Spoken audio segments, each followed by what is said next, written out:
बहुत समय पहले की बात है। भानगढ़ राज्य के राजा मानसिंह बड़े प्रतापी राजा थे। उनकी ख्याति दूर दूर तक फैली हुई थी। राजा मानसिंह के राज्य में हर तरफ खुशहाली थी। प्रजा भी राजा का बहुत आदर करती थी। राजा मानसिंह को किसी चीज़ की कमी नहीं थी, सिवाय एक की उनके कोई संतान नहीं थी। जब राजा बूढ़े होने लगे तो उन्होंने सोचा क्यों ना वह राज्य के अंदर से किसी योग्य बच्चे को गोद ले ले, ताकि वह उनका उत्तराधिकारी बन सके और राज्य की भागदौड़ संभाल सके। राजा ने यह निर्णय लेकर राज्य में यह घोषणा करवा दी कि राज्य के सभी बच्चे राजमहल में एकत्रित हो जाएं।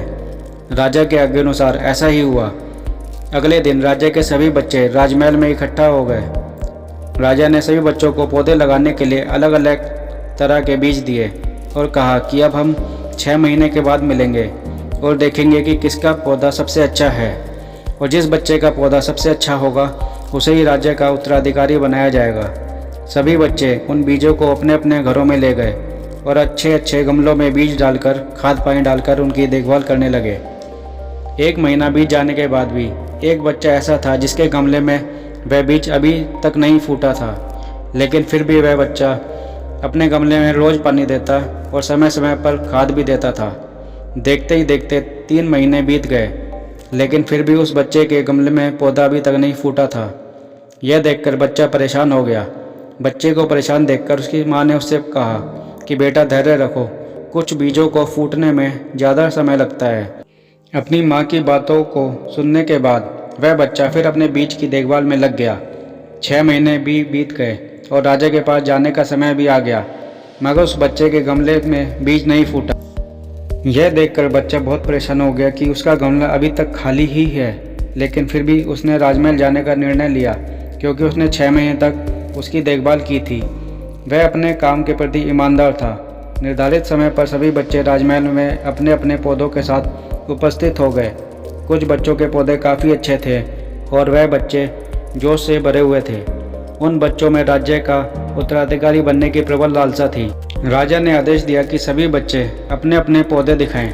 फिर सभी बच्चे अपने अपने पौधे दिखाने लगे, मगर एक बच्चा सहमा हुआ था क्योंकि उसका गमला खाली था।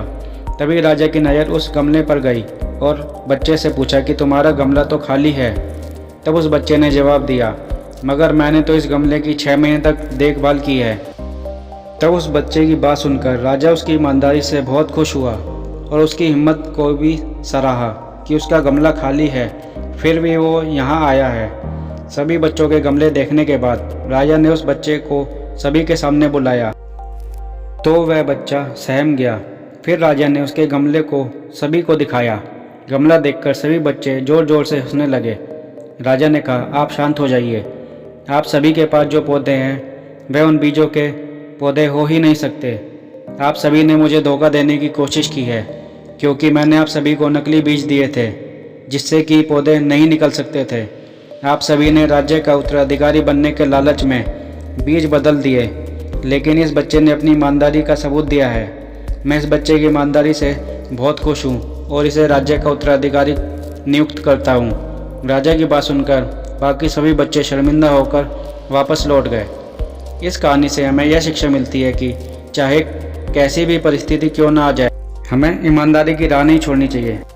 अगर यह कहानी आपको पसंद आई हो तो कृपया लाइक कीजिए, शेयर कीजिए और सब्सक्राइब कीजिए। धन्यवाद।